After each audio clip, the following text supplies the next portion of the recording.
Courtesy Matt Barrows. Kyle Shanahan said Brock Purdy was a full go in practice today and is on track to pass the concussion protocol tomorrow.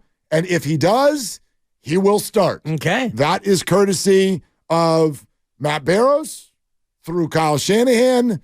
888-957-9570. Are the Niners making a mistake?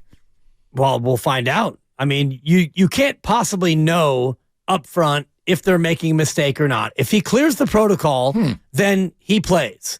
The only way they'd be making a mistake is if he plays and gets hit again, or if he plays and he plays badly. We can't tell right now if they're making a mistake. Now, I can give you my opinion as to what I would do I would argue if I was Kyle Shanahan. The tone of the conversation that we've been having for 2 days is not about the results. It's about the human being being sent out onto the field It's not about the human being. And you mentioned this before, and you've mentioned it time and time again. We don't really care about the human being. And does Kyle Shanahan care about the human being? Of course he does, more than we do.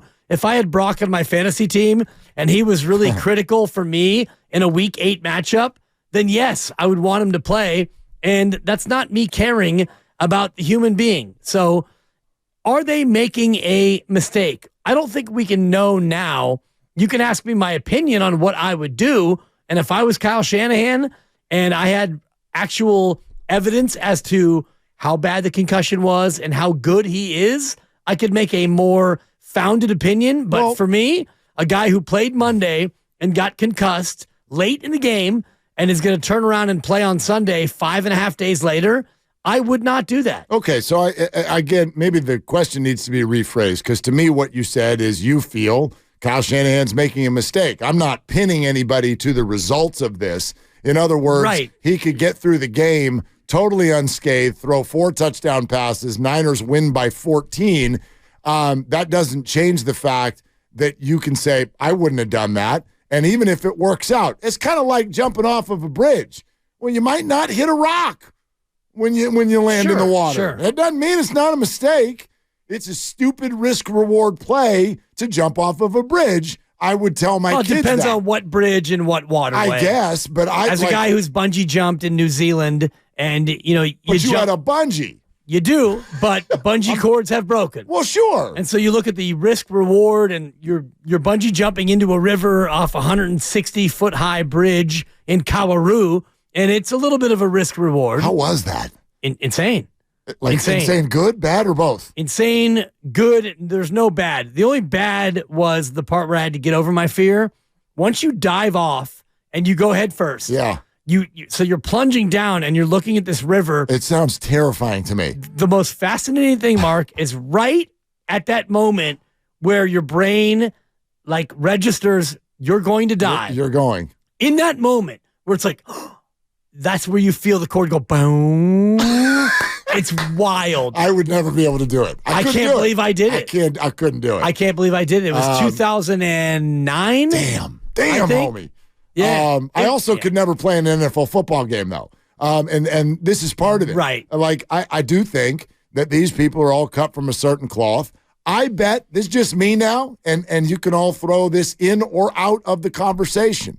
I bet Brock is this is the biggest no-brainer in the history of mankind. Thank you, Wesley. I'm playing. I'm cool and I'm playing. This is my exactly. job. Yeah. I'm a quarterback of the 49ers. Some doc said I'm cleared. You want me to sit out against Joe Burrow after 2 straight losses?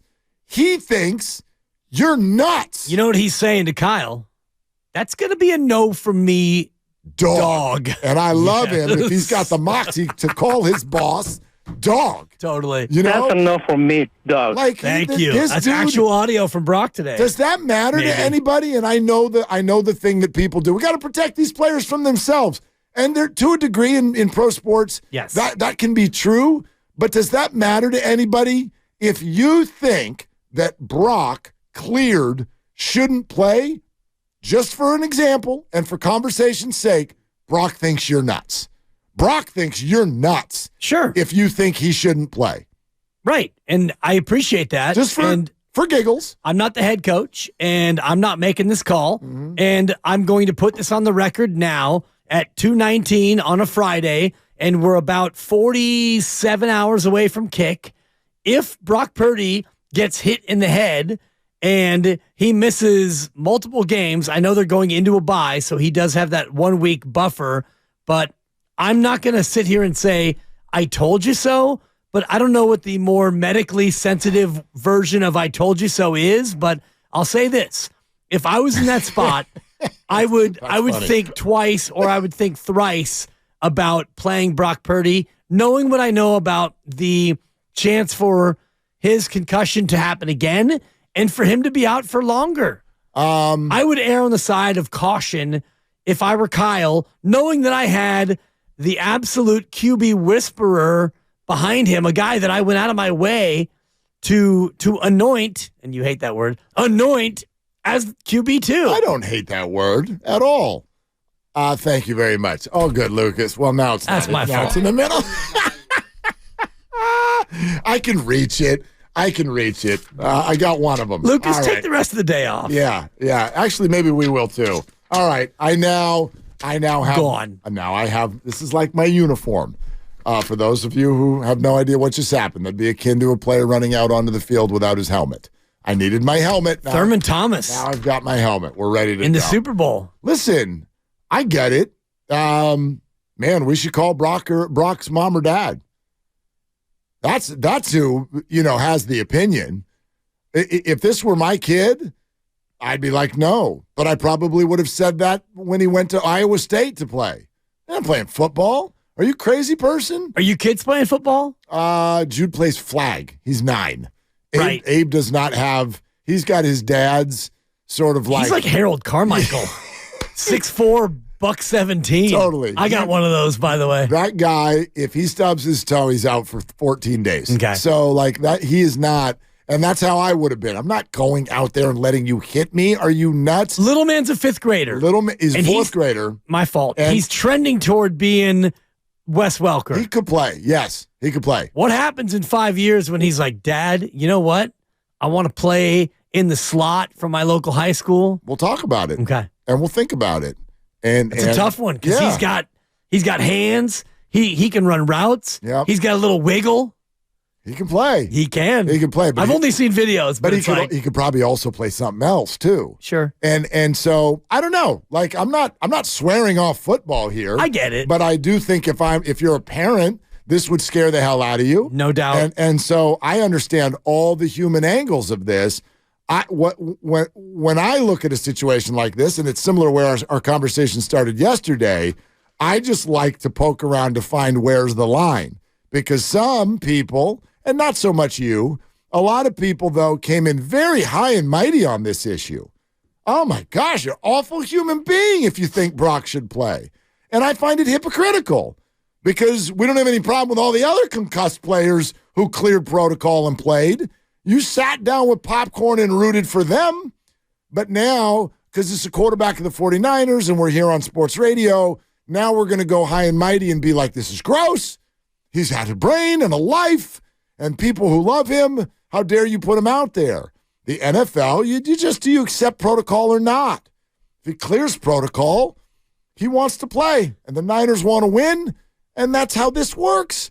So I can't have a problem with it unless I go to school and learn about whether or not I actually think the concussion protocol in the NFL is a worthwhile process. I don't have that education. Sure. So all I can do is go by that. Right. And if he clears it, thumbs up, just like Fred Warner gave it practice today. Exactly. I saw that. Thumbs up. Thumbs up. Let's play. I'll say this, not having gone to medical school, but knowing a lot about concussions and injuries you got a lot. The medical field, the concussion protocol is, in fact, a joke. Okay. When it comes to fair opinion. So he's going to get concussed on a Monday night at about, let's call it 8 o'clock Pacific time. Yeah, third quarter. Somewhere in there. Fourth quarter. Fourth quarter. Let's call it 8 o'clock PST.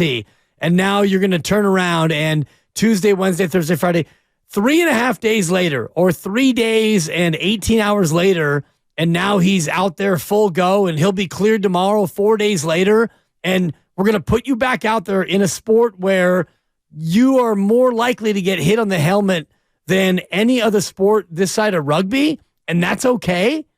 I'm not buying it, but it's football. It's pro football. They're all big boys. I'm not trying to cape up for any football player. If Brock clears and they have an independent guy say he's good and the coach says you're good and stuff, then play football. Play football. And maybe it was a very mild concussion. Maybe. That is a thing. Absolutely. I don't know. Concussions are not like ladders. It's more of a fluid sort of gradual thing. Right. I just, again, without knowing anything about the protocol, without knowing if this was mild, heavy, or anywhere in between, my impression just on conversations I've had with people who have had concussions is you are much more susceptible every time you have one for another one, and that will be true 2 weeks from now in Jacksonville as well.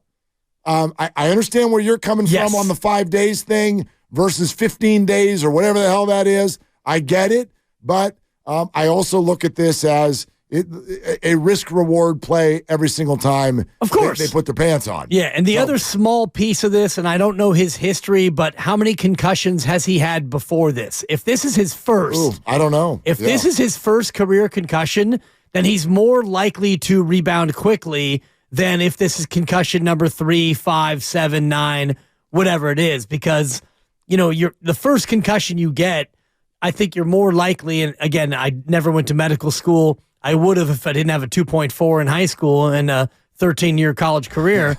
I might have gone to medical school, but the initial concussion, you have a better chance to bounce back than if it's concussion number 9. I'm looking at Draft Shark's Brock Purdy injury history, and it does not say anything about any concussions, but I don't know how far back it goes either.